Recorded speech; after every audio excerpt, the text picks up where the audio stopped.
kembali lagi di podcast Teman Sapa Mendunia Bawarungan Mampis. Nah, di episode kali ini kita kedatangan dua bintang tamu yang gak kalah istimewanya dari bintang tamu di episode sebelumnya. Kali ini bersama saya Najda Salsabila sebagai host. Nah, di sebelah saya sudah ada dua bintang tamu yang istimewa banget nih. Di sebelah saya sudah ada Kak Raffi dan juga Kak Alif yang merupakan salah satu alumni dari organisasi podcast Teman Sapa. Nah, Kak Alif, Kak Raffi, boleh perkenalan dikit nggak biar Sobat Teman Sapa makin kenal nih siapa sih Kak Alif dan juga Kak Raffi ini? Baik, terima kasih. Perkenalkan, nama saya M. Alif Rediansyah. Saya biasanya dipanggil Alif. Saya dari kelas 12 MIPA 4. Saya adalah alumni dari podcast Teman Sapa.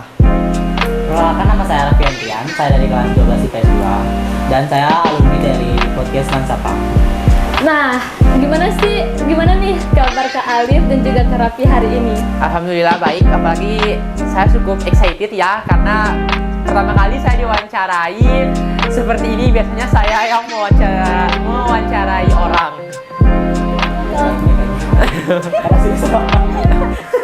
Jadi sarapan ya. Nah, tadi kata Kak Alif dan juga Kak Raffi kan, Kak Alif dan Kak Raffi ini merupakan siswa SMA kelas 12. Udah ada niat masuk kuliah di mana belum? Alhamdulillah udah ada, dan kami satu universitasnya.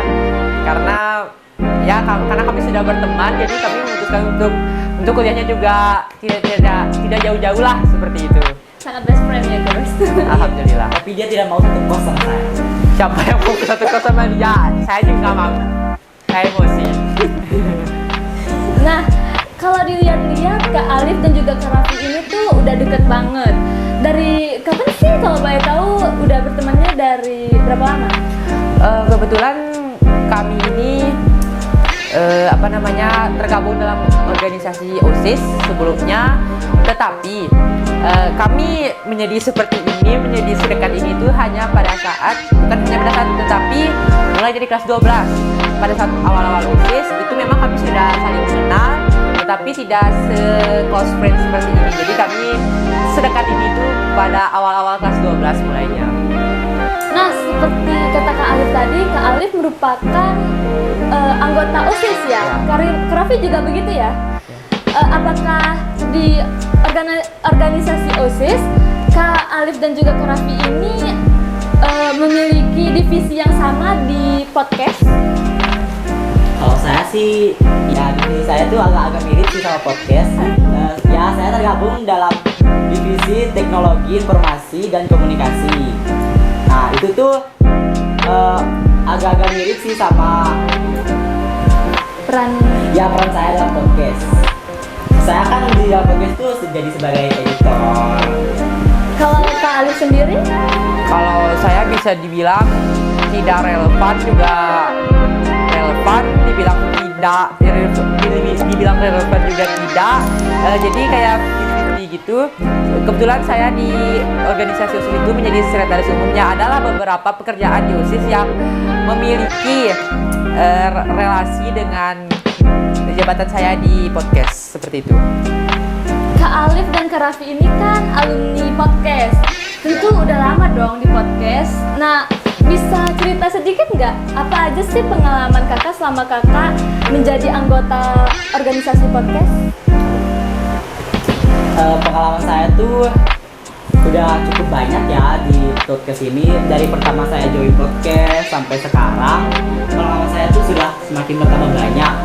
Dengan adanya senior dulu yang selalu membantu saya dalam hal editing, memberitahu cara atur kamera juga. Walaupun saya bukan di divisi itu ya, tapi saya juga tetap disuruh harus dituntut buat belajar biar bisa semuanya. Terus di editor itu tuh saya tuh gak banyak banget kayak mengkombinasikan suara kayak gimana, buat ngedukin suaranya kayak gimana, pencahayaannya, juga transisinya. Nah, itu tuh kita tuh dilatih gitu di dalam podcast ini. Gitu. Pengalaman Kak Raffi itu banyak banget ya? Iya. Kalau pengalaman Kak Alif sendiri? Pengalaman saya sih tidak banyak, tetapi cukup spesifik, yaitu mewawancarai orang. Saya pengalamannya kebanyakan mewawancarai orang, tetapi saya juga memiliki pengalaman seperti hanya Kak Raffi menjadi editor, tetapi tidak sebanyak Kak Raffi. Jadi pengalaman saya ini banyaknya pada saat mewawancarai orang seperti itu. Oh, jadi basicnya Kak Raffi ini di podcast itu sebagai editor, sedangkan basicnya Kak Alif itu sebagai host. Ya. Dia kan juga serba bisa dalam podcast. Oh, jadi serba bisa banget ya. Frekuensi ya kayaknya. Kak Alhamdulillah Alif dan Kak Raffi ini. 70%.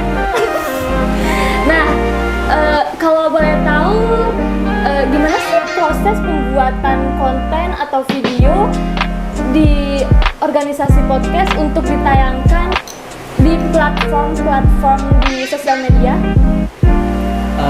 Pembuatan konten podcast tuh kita tuh biasanya tuh berembuk dulu, diskusi dulu kayak menentukan konsep apa sih yang mau dipakai, nah konten apa yang mau ditayangkan, terus tentang juga berita-berita hot yang ada di SMA. Kita tuh harus kayak gercep gitu buat bikin videonya. Siapa tahu pas ada lomba kayak gini ini. Terus lomba ini tuh udah berjalan berapa lama tapi nggak dipublish gitu. Jadi kita tuh harus gercep untuk mewawancarai orang-orang yang berprestasi. Izin menambahkan, setelah kami mewawancarai atau menentukan apa sih dan siapa sih yang akan kita wawancarai, kita kemudian itu meminta izin dengan orang tersebut, dengan pihak yang bersangkutan. Bisa nggak kita itu mewawancarai narasumber kita, kemudian setelah kita wawancarai kita atur jadwalnya nih, misalnya mau wawancaranya hari ini dengan tema seperti ini, dress code-nya seperti ini, kemudian nanti kita juga editingnya di sekolah, publishing juga di sekolah. Jadi itulah perjalanannya dari awal itu berembuk, menentukan topik, menentukan siapa yang diwawancarai, editing, publish, dan juga biasanya nih kami share kepada teman-teman di kelas untuk menge-like, untuk kami menambahkan komentar apa sih yang kira-kiranya kurang di podcast seperti itu. Di podcast tuh kita juga tuh udah kayak dikasih banyak banget fasilitas gitu, kayak dikasih kayak PC, ada juga ruangan yang ber-AC. Ya, ada sofa, dan kayak sebenarnya kalau sekolah hanya untuk podcast kita juga mau, karena nyampe sini karena kita betul-betul kayak hidup di dalam kosan seperti itu, tidak keluar, tidak apa, paling hanya beli makan. Jadi kalau misalnya dibilang ada kata nyesah sih, kita nggak bakal nyesah ya, karena di sini tuh kita udah dikasih banyak banget fasilitas yang buat kita betah di sini seperti itu. Jadi pengen nginep. Kan Kak Raffi dan juga Kak Alif ini mengikuti lebih dari satu organisasi kan?